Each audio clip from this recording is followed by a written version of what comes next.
Hello, my name is Sip Mendez. Welcome to Sip's Techie Tips. In this video, we're going to do a little bit of sewing, and we're going to be sewing ditty bags. This is what they look like, and they're great for storing things, and like the pedal to your sewing machine. Instead of it getting tangled up all over the place, you can just keep it in a ditty bag. Okay, let me tell you a little bit about ditty bags. Right after high school, I joined the Coast Guard Reserves, and I went to boot camp in Alameda, California. And in Coast Guard boot camp, you don't have lockers. You don't have any place to store your stuff. Everything is kept in your sea bag.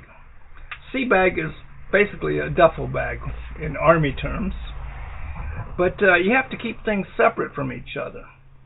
So you might want to put your dress hat and your dress accessories in one bag.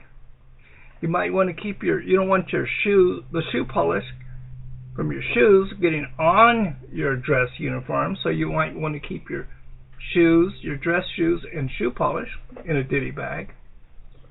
Your shaving supplies, your hygiene supplies, things like that, maybe in another ditty bag. And ditty bags are usually made of very inexpensive cotton material, but it is a bit thick and durable. You want them to be durable. All you need is a little rope, and then when you pull it shut, it keeps it shut for you. It keeps it all there, and then you can just stuff them in your sea bag. Now, this is my Bernina record 830. And I used it in in the other videos, sewing videos. But the first thing we're going to do is we're going to take our cloth, fold it in half. This was the 2-foot measurement, and we're going to sew with a double stitch. And I'm going to set my width of the stitch to 3.5. I think that's millimeters, and then I'm going to set the step to about 1.5 millimeters. And I am only going to sew 2 sides. So I'm going to start here, and I'm going to use white thread so you can see it a little better. Always remember to hold on to the tails. There we go. Alright, and I'm going to lock that stitch in there. Make sure my edges are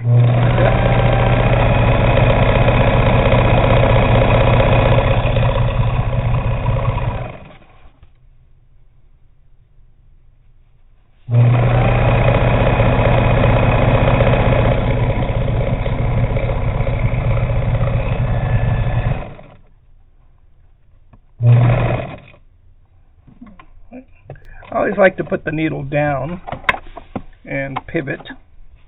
It makes it a little bit easier. Hold my place. Now we're going to do the lengthwise, but we're not going to sew all the way. I'll show you a little bit.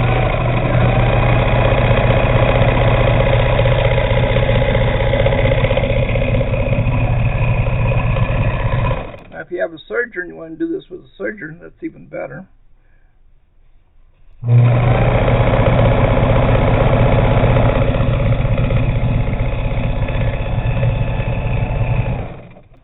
And I'm going to leave the last 2.5 inches or so unfinished. Okay, so I'm going to take that out. I'm going to raise my needle, pull out some extra thread there. And that takes care of that. Now, the next thing we're going to do is I'm going to fold back this edge here. Right, okay. And I always want to sew so it doesn't buckle on me. Alright, so from where we left off to the top. And this is going to be exposed, so I'm going to go back to a straight stitch and increase my stitch length to about 2.5. I'll put it in here, and I'm going to just sew this so it doesn't fold under.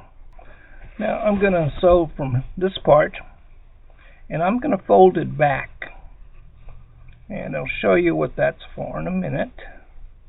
And I do have my machine set to straight stitch, which is 0 width, and I changed my step to 2.5. Put this under here, get the thread out of the way, and I'm going to sew up to here.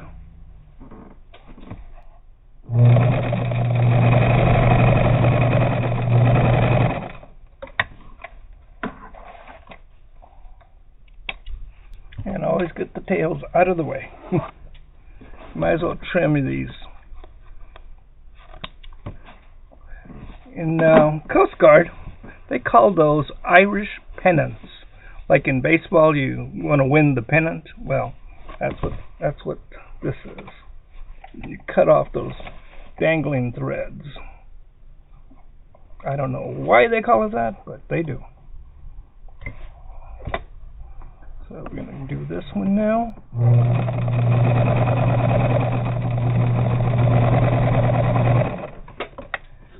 And that is so our drawstring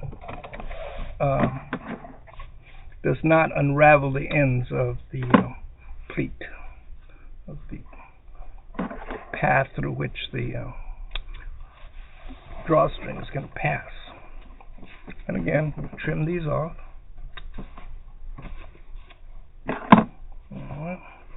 Now, the next thing we're going to do is do the top of the bag here.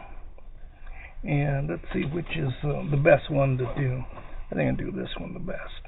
You're going to fold it over a little bit more than 1/4 inch. And you're going to bring it down to where where we quit sewing. Get these out of the way. Static electricity is what pulls them into the way. And we're going to go right here. And I'm going to do this kind of freehand here. But like I said, measurement is not critical, but it is important. Alright, so I'm going to back stitch pocket. Alright, and here we go. Fold it over like that. Get it down there.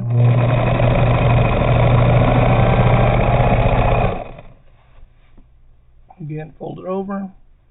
Straighten everything. If you want to do this with an iron beforehand,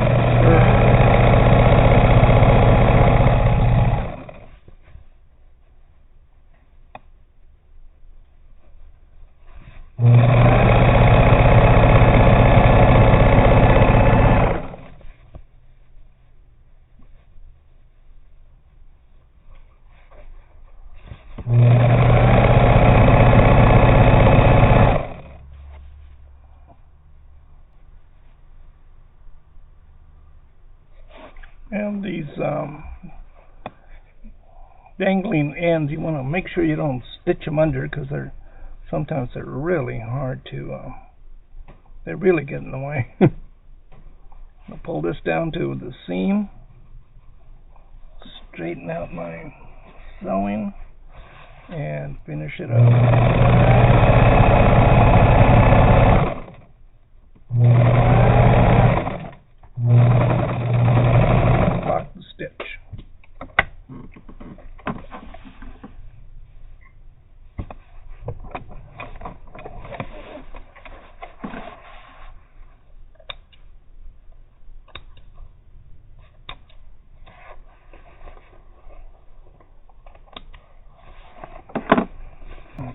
One last thing we want to do is reinforce this little stitch here, and I'm going to It's real thick there. I think I can get it under there.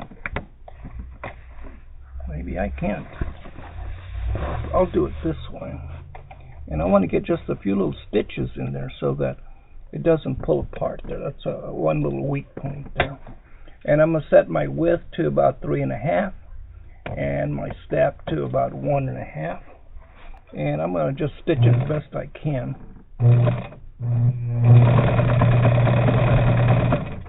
And that should be just fine.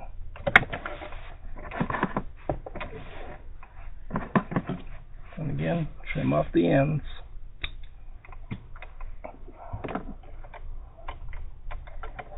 Coast Guard, we used to get demerits for having loose threads, those Irish pennants. And there you go. This is synthetic cord, and I'm going to unravel enough of this to go through here at least twice. And then I just need a few inches extra for a knot. And I'm going to cut it with my little diagonal cutters.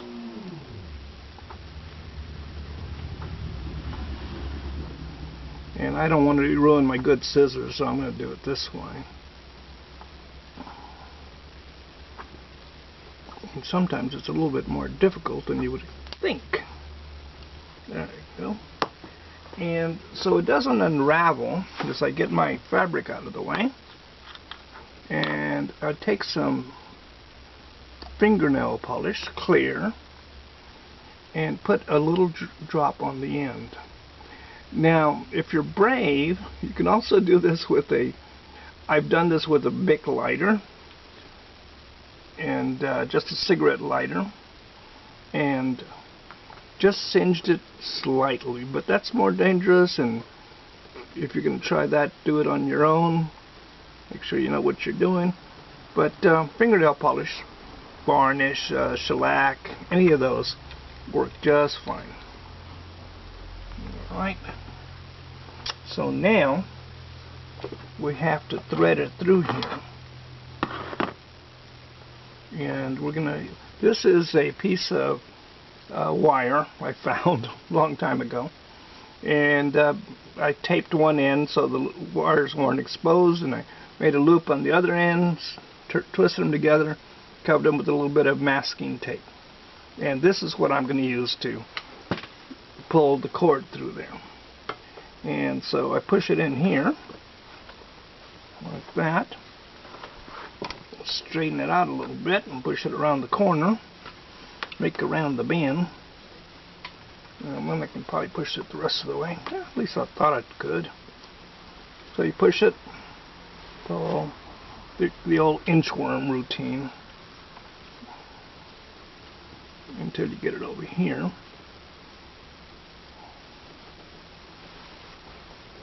Then I take the dry end and put it through here. Sometimes I knot it, but most of the time you don't need to.